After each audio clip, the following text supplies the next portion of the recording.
Satsankalpa.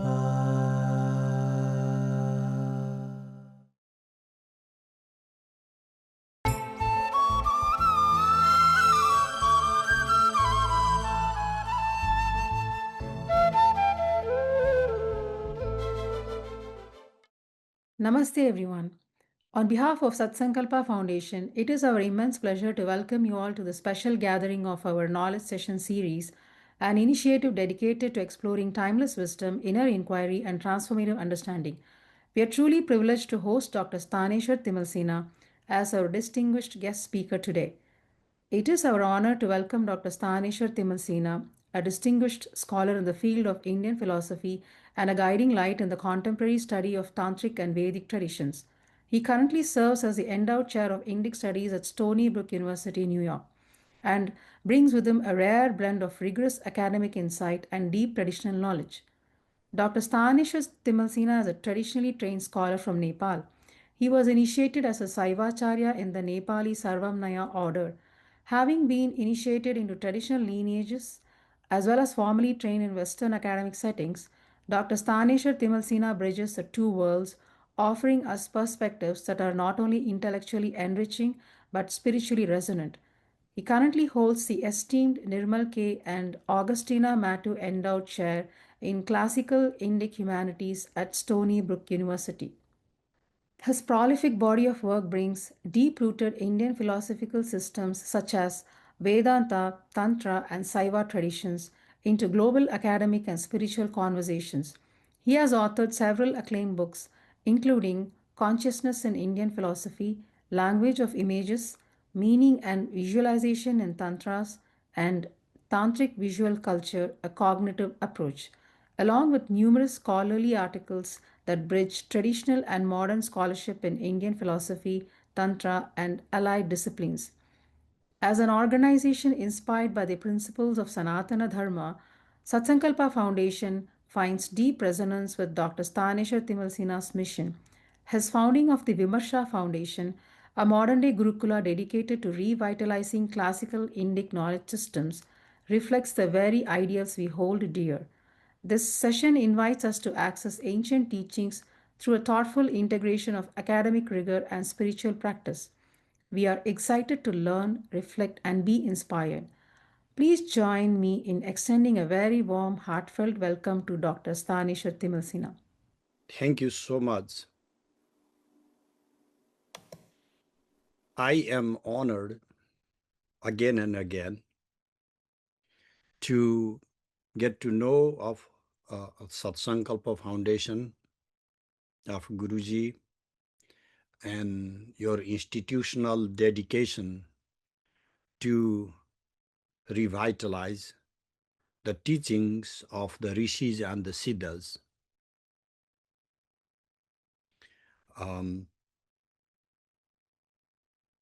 This is an arduous journey, and this is not a single, already carved path. This is a map with infinite crossroads, and there are so many different roads and highways, and easily we get confused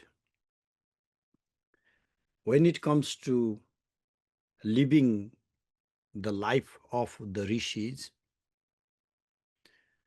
People have their own imaginations, fantasies, some unrealistic expectations. And we are living in a completely different times, in different place, in different cultural milieu, in changing global environment, political and economic systems, social ethos, and some just give up. Most people make compromises, and people pick up one ideal over the rest. At times, it feels like we have no choice.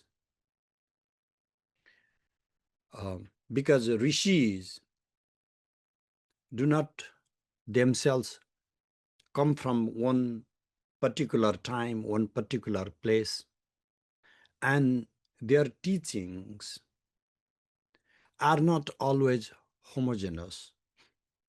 They were the original scientists, the seekers of the truth, and they encapsulate their personal world, their experiences,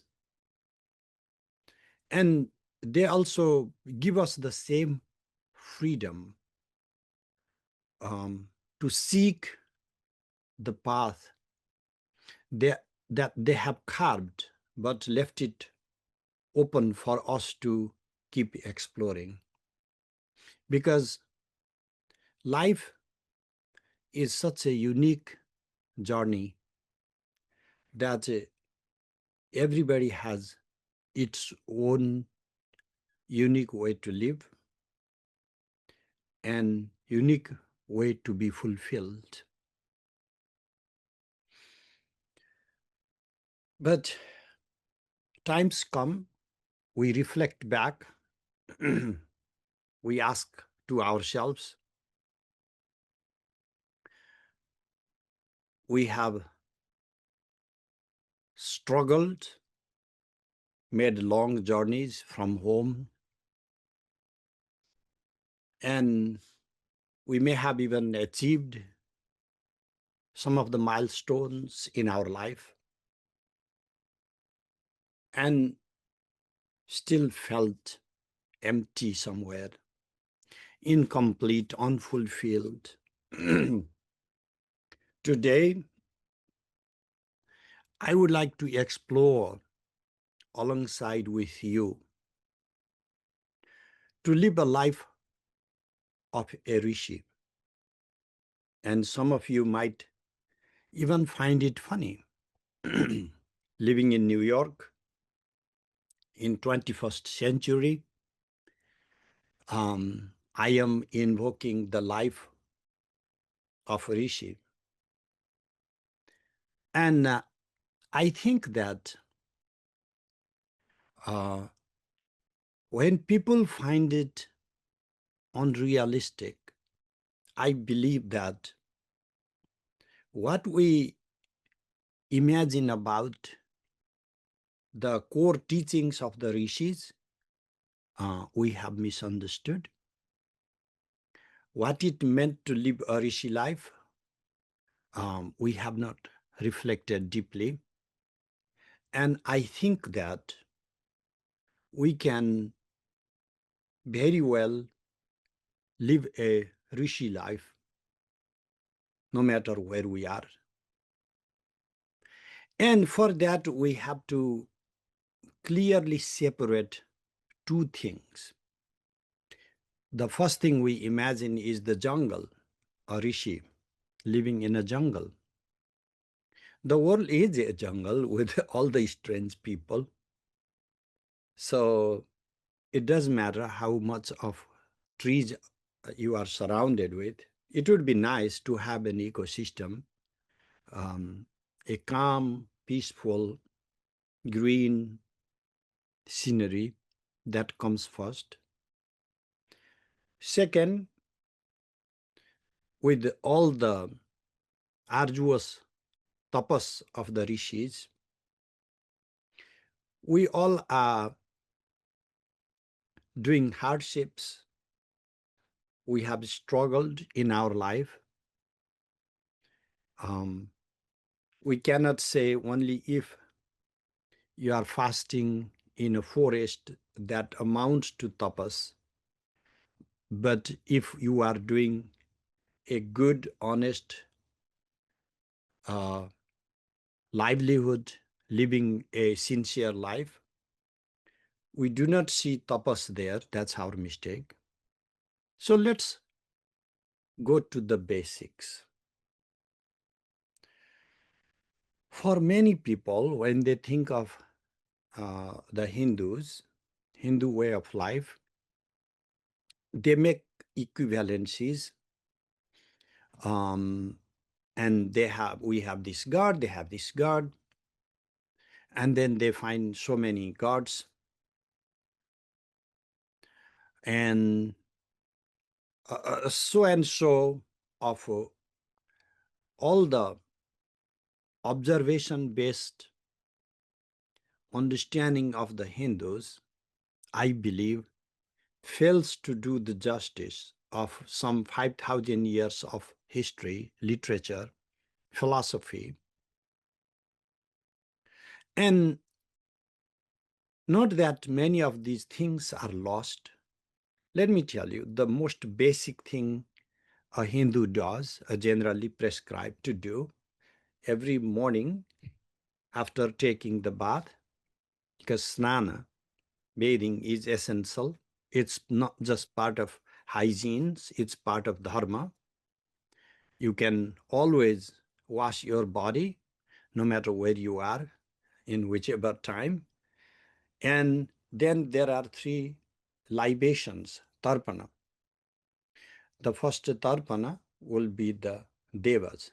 We call this Deva Tirtha, the water flowing through the front of your palm.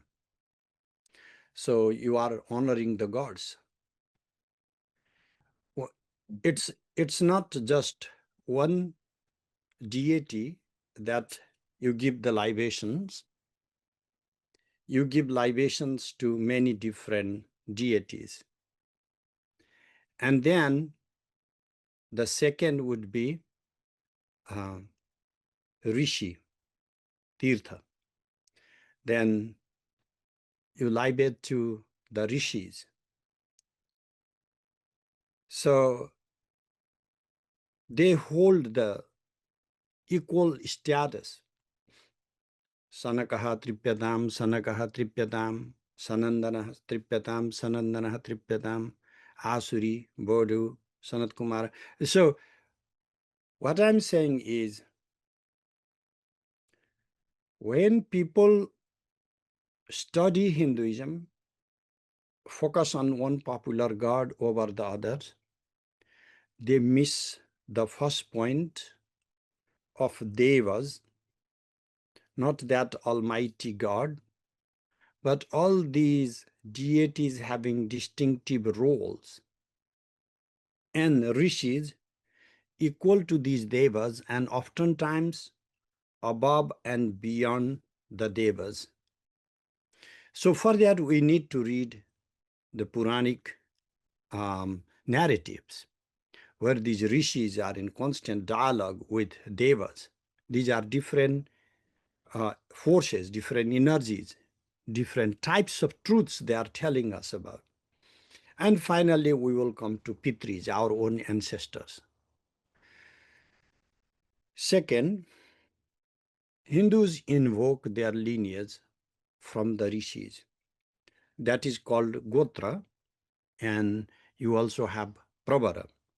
If people have forgotten, there are ways to trace the genealogy and go back to the Gotra. So from the Hindu perspective, everybody is born of some rishis, not just humans. The Kashyapa is the original life giver, and even animals and birds and snakes all come from Rishi Kashyapa. So the life itself comes into being through rishis. So to honor rishis is to honor life itself. And when we see this, next point comes, when we think of rishis, is fundamentally satya and tapas, the truth and endurance, ardor or penance, whatever the way you translate tapas, tap, to heat up, to embrace hardship, to suffer, not just for the sake of suffering, to suffer for welfare. So the first is the truth. Let me give you an example from outside of the culture. A Greek narrator, Herodotus, of 4th century before the Common Era, almost like 3,000 years ago,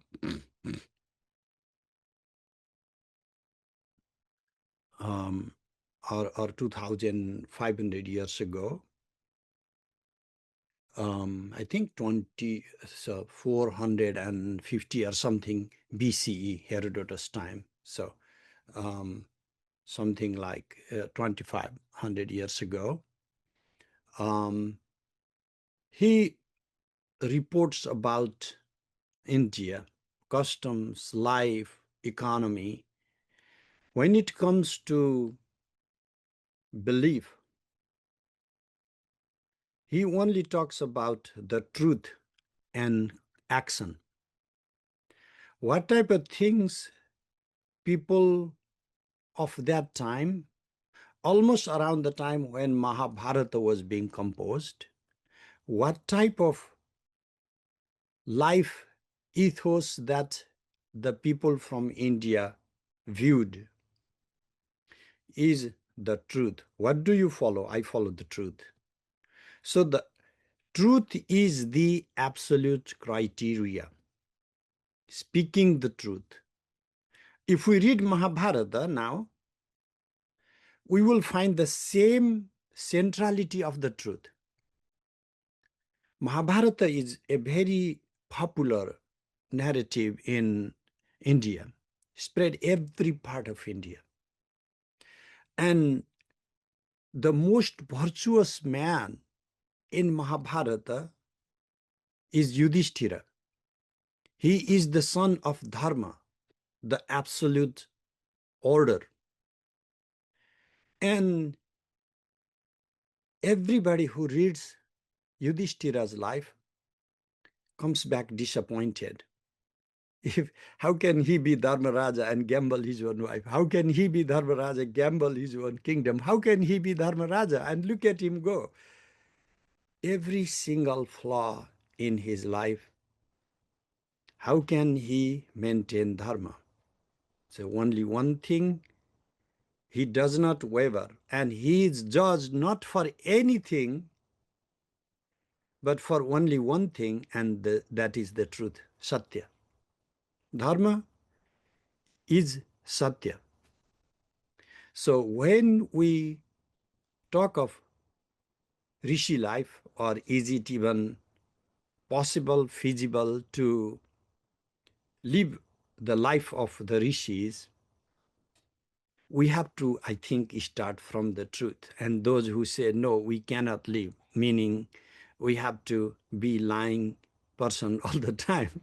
So, the truth that Dharmaraja said may be different than the truth that we are living today, but there is still the truth that we know of.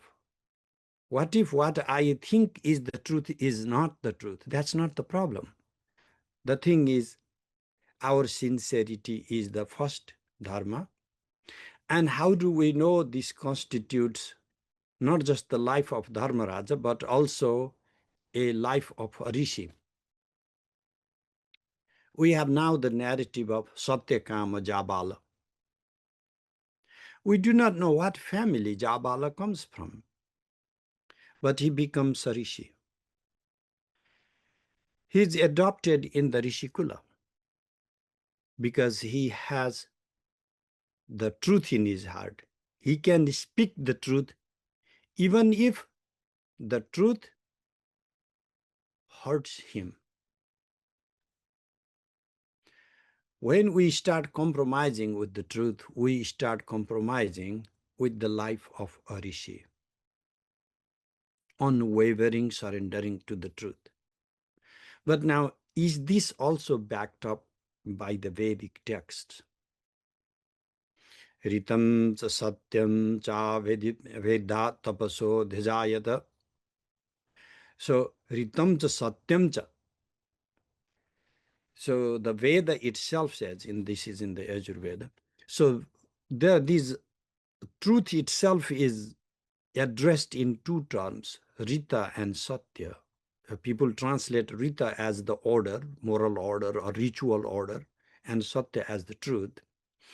I understand Rita a little broadly because Ri means Ri Gata. Panini reads Ri as something that keeps moving, revolving, dynamic. So there are two types of truths in our life. One is the truth of dynamism, the truth that keeps changing, social realities that keep changing, the seasons that keep changing, the same place. When I tell my families, how is the weather? And then I say it is very hot. And then maybe after 6 months, I say it is very cold. How can you say it's cold? You said it is hot. That's not a question, because in both cases I'm speaking the truth. So the truth that keeps changing. So our life offers us this opportunity of constant discovery of the truth that is in dynamism, and then relying on some foundational absolute truth, the Satya, that carves the path forever.